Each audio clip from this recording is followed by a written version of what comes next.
मंगलम पंच परमेष्टि मंगलम तीर्थंकरम मंगलम विश्वजिन्धर्मम मंगलम वीरशासनम मंगलम वीरशासनम।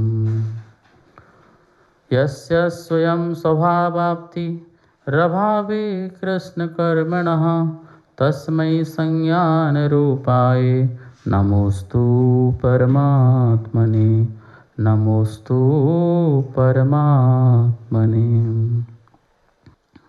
तो इष्टोपदेश ये महान ग्रंथ 51 श्लोक संस्कृत भाषा में लिखा गया 6वीं शताब्दी में पूज्यपाद स्वामी द्वारा, जिनका मूल नाम देवनंदी। 30वां नंबर का जो श्लोक चल रहा है कि ज्ञान की अनासक्त बुद्धि, जो ज्ञान सच्चा हो ज्ञानी के पास, उसके पास अनासक्त बुद्धि लाना है। तो कैसे लाना है?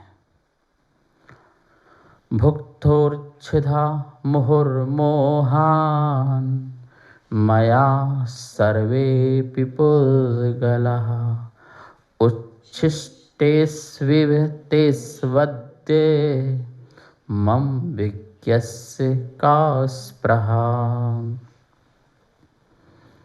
मैंने अपने मोह भाव से, अपने राग द्वेष के परिणाम से संसार का एक भी ऐसा पुद्गल परमाणु न रहा जिसे मैंने ग्रहण किया ना हो और उसे फिर छोड़ा ना हो।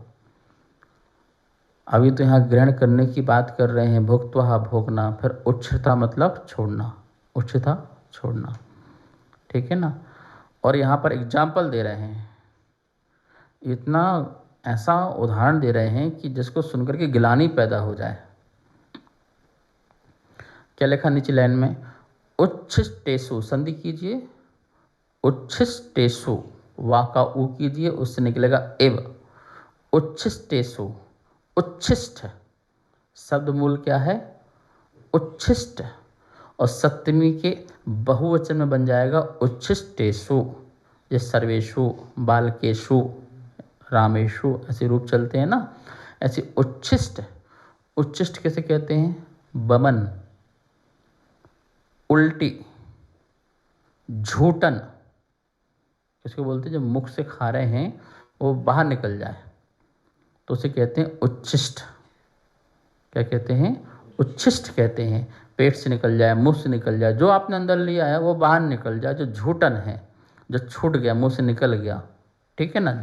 मुंह से स्पर्श होकर निकलने का नाम झूठन है। बोले कि उच्छिष्ट झूठन के समान है। सर्वेपि पुद्गलः, कैसे हैं? जो तेरे द्वारा बार बार मुहु भोगे जा रहे हैं, वो कैसे हैं? उच्छिष्टेषु इव, झूठनों के समान हैं, बमन के समान हैं। जैसे तू भोजन कर, बमन कर दे और उसको तू दोबारा ग्रहण कर दे।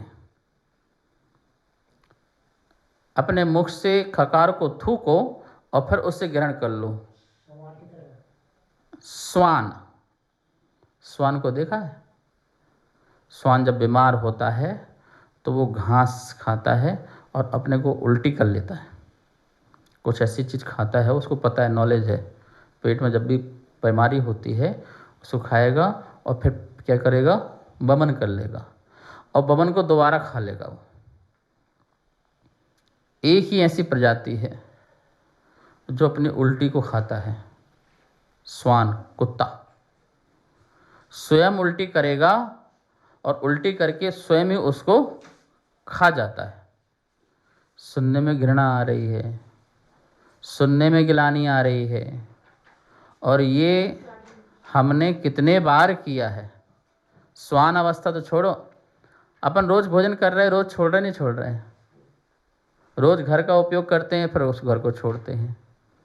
तो कहा जा रहा है कि उच्छिष्टेषु इव, उस झूठन के समान, उस उच्छिष्ट के समान, तेषु अद्य, तेषु उन पुद्गलों में, तेसु उन पुद्गलों में अद्य आज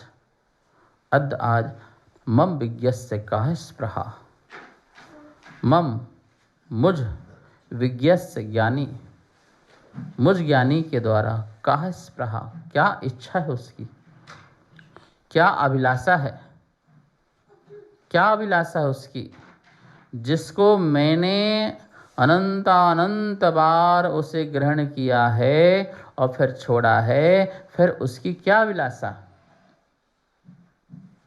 हे भगवान, ये जो शरीर है, इस शरीर अपन ने कितनी बार धारण किया। ये जो शरीर के परमाणु है ना, इस शरीर से बना जो परमाणु, शरीर जो बना जिस परमाणु से, इसी परमाणु को कह रहे हैं अभी तो, दूसरे परमाणु छोड़ो, इसी परमाणु जिस शरीर बना है, इस शरीर के परमाणुओं को तूने कितने बार ग्रहण किया और कितने बार इसको छोड़ा, लेकिन फिर भी तुझे इस शरीर से राग है, द्वेष है, ठीक है ना, जो मोह है, ये तो जिस राग और मोह है, तो समझ लेना तो उच्छिष्ट का सेवन कर रहा है। क्या कर रहा है?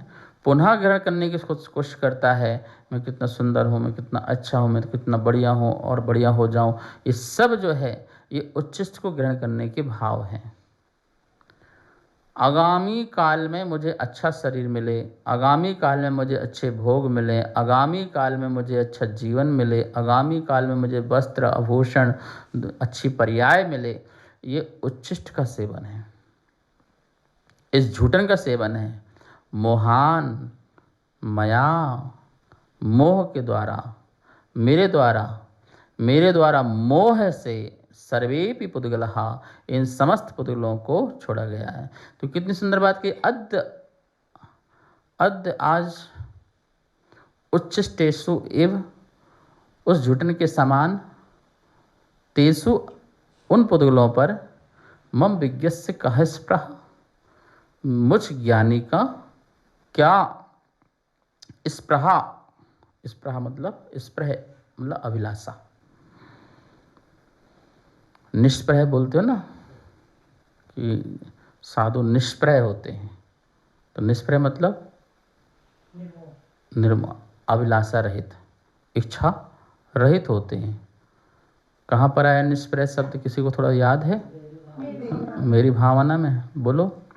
जिसने राग द्वेष कामादिक जीते सब जग जान लिया, सब जीवों को मोक्ष मार्ग का निष्प्रह हो उपदेश दिया। कोई उपदेश दिया है तो किसी अभिलाषा से नहीं दिया, इच्छा से नहीं दिया कि मेरे भक्त बनेंगे, मेरे लोग बनेंगे, मेरी पूजा करेंगे, मेरे पाठ करेंगे, मेरा नाम लेंगे, मेरा जगत में नाम प्रशंसा करेंगे, इस भाव से, कोई भाव से ऐसा उपदेश नहीं दिया है, निष्प्रह होकर के दिया। तो बोले ऐसे ही का स्पृहा विज्ञस्य मम। देखो आचार्य भगवान कह रहे हैं, हमको ज्ञानी बोल रहे हैं, क्या बोल रहे हैं?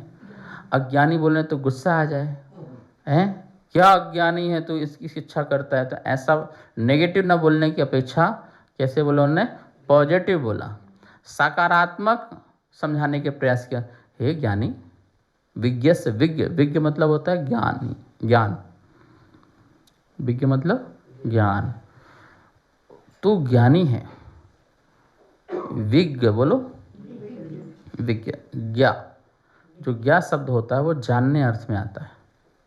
ज्ञा शब्द किस में आता है? जानने में आता है। अब उसके आगे पीछे जितने शब्द लग जाएंगे वो जानने के अर्थ में होंगे, ठीक है ना। यदि ज्ञा के आगे, ज्ञानी का जो ज्ञा है उसके आगे आ लगा दो तो क्या बन जाएगा? अज्ञ, नहीं जानता, अज्ञानी हो गया। उस अज्ञ को धारण करने वाला अज्ञानी, अज्ञ का स्वामी अज्ञानी, अज्ञ प्लस नी प्रत्यय लग गया, आनी प्रत्यय लग गया, अज्ञानी बन गया। अज्ञ को धारण करने वाला अज्ञानी और ज्ञा को धारण करने वाला ज्ञानी। सुन में आया ना ज्ञानी कैसे बना? ज्ञा को धारण करने वाला, जानने वाला ज्ञानी, और नहीं जानने वाला, जो नहीं जानता है वो अज्ञ है। और ज्ञा के आगे वी लगा दो तो विज्ञ बन गया, विशिष्ट जानने वाला, विशेष जानने वाला, ठीक है ना। विशिष्ट जानने वाला, विशेष जानने वाला, वो कौन है? विज्ञ है। और ज्ञा के आगे प्रा लगा दो तो क्या बन जाएगा? प्रज्ञ। प्रज्ञ प्रामाणिक जानने वाला, प्रज्ञ प्रकृष्ट जानने वाला, वो कौन हो गया? वो प्रज्ञ हो गया। तो लगाते जाओ, ज्ञा को किसी के पीछे लगा दो, धर्म लगा दो ज्ञा के आगे तो धर्मज्ञ, धर्म को अच्छी तरह से जानने वाला, विशेषज्ञ, ये इस चीज़ का बड़ा विशेषज्ञ है, अच्छी तरह से इसको जानता है, ठीक है ना। मर्मज्ञ, इसको अच्छी तरह से मर्म का भेदी है, अच्छे जानता है। तो जो ज्ञा है जानने अर्थ में, विज्ञ से अस्थि से समझाया है, सकारात्मक से समझाया है कि हे ज्ञानी, मम विज्ञ से, मुझ ज्ञानी का स्पृहा, क्या अभिलाषा, क्या इच्छा, उस भोग विषयों में दो चीज़ें होती हैं, भोग और उपभोग। जो एक बार भोगी जाती है वो भोग वस्तु कहलाती है, जिसको अपन बार बार उपयोग कर सकते हैं उन्हें उपभोग वस्तु कहते हैं। जैसे भोजन अपन ने खाया, उसको निकाल के दोबारा यूज नहीं कर सकते हो तो वो भोग वस्तु हुई, तेल है, पाउडर है, जो भी है। और उपभोग जैसे घर है, मकान है, वस्त्र है, गाड़ी है, घोड़ा, इन सब का क्या है, बार बार अपने लिए उपयोग करते हैं, ये उपभोग कहलाते हैं, ठीक है ना। तो बोले ऐसे भोग उपभोग की जितनी भी वस्तुएं संसार में हैं, प्रेजेंट में हैं, पास्ट में थी, फ्यूचर में होंगी, इन सब को तूने जो है अनंतों बार भोगा है और उच्छिता, उच्छिता, उच्छिता छोड़ा है, भोगा है, छोड़ है, तेरा भोग करके इनको छोड़ दिए गए, भोक्ता उच्छिता। लेकिन कारण क्या रहा? क्या किसी ने मुझे जबरदस्ती इनको दिया है या किसी ने जबरदस्ती मुझसे छुड़वाया है? ऐसा भी नहीं है। मोहान एक ही कारण है, और वो कारण क्या है? मोहान, मोह से। और मोह दो प्रकार का होता है, मोह दो प्रकार का होता है, एक दर्शन मोह और एक चारित्र मोह। मिथ्या श्रद्धा के कारण, किसके कारण? और मिथ्या चारित्र के कारण। मिथ्या श्रद्धा, मैंने भोगों में विपरीत बुद्धि रखी। मैंने कौन सी बुद्धि रखी? विषयों से सुख बुद्धि रखी। कौन सी रखी बुद्धि मैंने? उल्टी श्रद्धा की ना। तो विषयों में सुख बुद्धि, जो पांच इंद्रिय के जो विषय हैं वो मुझे सुख देते हैं, ऐसी मैंने कुबुद्धि की।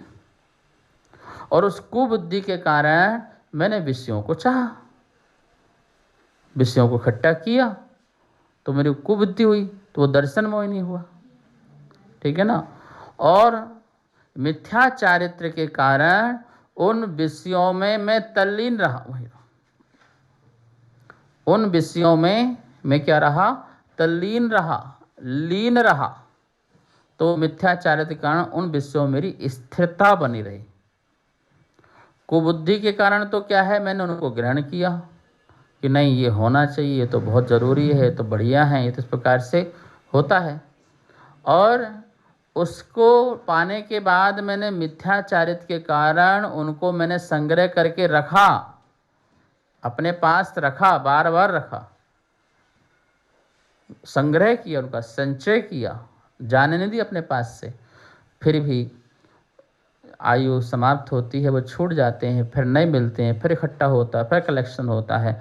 ऐसा जन्म मरण में कितने बार शरीर को भोगा, कितने बार शरीर को छोड़ा, कितने बार वस्त्रों को ग्रहण किया, कितने बार वस्त्रों को छोड़ा, कितने बार परिवार को मिले, कितने बार परिवार छोड़े। ये सब जितने भी जीव हैं, एक एक जीव से आपका अनंत अनंत बार मिलन हो चुका है, एक बार नहीं। इन समस्त जीवों से तुम अनंत अनंत बार मिल चुके हो और उनसे तुमने मोह का संबंध बनाया था। कभी उनको अपने चाचा बनाया, कभी देवी बनाया, कभी देव बनाया, कभी कुछ बनाया, कभी लड़का बनाया, कुछ कितने बार बनाया। और रिश्ते भी परिवर्तन करते रहे हर बार। जो माँ बन रही थी वो पत्नी बन के भी आ गई, जो पत्नी थी वो माँ बन के आ गई। पढ़ो उसमें कार्तिक परीक्षा में, एक ही जीव के कितने सारे रिश्ते। 18 रिश्ता तो गिनाए वर्तमान में, प्रेजेंट में। वही भगनी, वही माँ, वही पत्नी, वही बहन, वही ये, वही वो, कितने सारे रिश्ते बनाए बताइए। पढ़ो संसार अनुप्रेक्षा में, पढ़ो 12 अनुप्रेक्षा का ग्रंथ है, उसमें संसार अनुप्रेक्षा है। उस संसार अनुप्रेक्षा को जरूर लोगों को पढ़ना चाहिए। और ये सारे बंधे मोहान मया, मेरे द्वारा मोह से ऐसी स्थिति घटित हुई विमल जी। पर अभी भी बुद्धि ठीक नहीं हो रही है, अभी भी बुद्धि ठीक नहीं हो रही है। नहीं महाराज, आशीर्वाद दो दुकान सही चले, आशीर्वाद दो नाती नातन ठीक रहें, आशीर्वाद दो पोता पोती बढ़िया रहें। वही बोझा ढो रहे हैं अनादि से, और वर्तमान में भी ढो रहे हैं। क्या फर्क पड़ा गुरुओं का सानिध्य, क्या फर्क पड़ा देव शास्त्र गुरुओं का सानिध्य, जब बोझा ढोना ही था तो ढो ही रहे हैं। ज्ञान पूर्वक और ढोगे तो और नरक में जाओगे। नहीं जान रहे थे तो अनजान का दोष था, और जान रहे हैं तो विकल्पात्मक का ज्यादा दोष है। तो फिर वो ज्यादा दोष से फिर ज्यादा तुम्हारा कर्म का बंध। गाय नहीं जानती है घास नहीं खाना चाहिए तो उतना दोष नहीं, क्योंकि उसका भोजन है वो खा रही है। लेकिन तुम जानते हो और फिर उसको नुकसान पहुंचा रहे हो तो ज्यादा पाप। तो ये चीज है। तो कह रहे हैं नहीं, तुमने उस झूठन के समान अपना मुख से झूठन निकाली और उसे दोबारा फिर से खा ली। ये संसार के प्रत्येक जीवों के जो तुम राग द्वेष संबंधी जो भोग हैं उनको तुमने पहले भोगा, फिर कई बार तुमने इनको छोड़ा, परिवार परिग्रह, इन सब को तुमने कई बार ग्रहण किया है, अनेकों अनंतों बार ग्रहण किया है, और इसको तुम छोड़ते आए हो, तुमसे छूटते गए हैं, फिर भी तुम मोह से बार बार बांधते आए हो। ये ऐसी बुद्धि मत लाओ। अनासक्त मम विज्ञस्य कः स्पृहा, मुझ ज्ञानी का इसमें क्या स्प्रे है। ऐसी जब बुद्धि ज्ञानी की आती है तो अनासक्त बुद्धि हो जाती है, और अनासक्त बुद्धि से वह इन सब से छूट करके, बुद्धि पूर्वक छूट करके, ज्ञान पूर्वक छोड़ करके मोक्ष की ओर आगे बढ़ता है। इसी भावना से समय हुआ। जावाणी के ज्ञान से सूझे लोकालो, शो वाणी मस्तक धरो सदा देत हो दो। हे जनवाणी भारती तोहे चपो दिन दे, जो तेरी सरना धरे सो पावे सुख चैन। सबको बहुत बहुत मंगल आशीर्वाद। कार्यक्रम पाठशाला के पुण्यार्जक थे श्री दिगंबर जैन मंदिर, लोधी कॉलोनी, दिल्ली।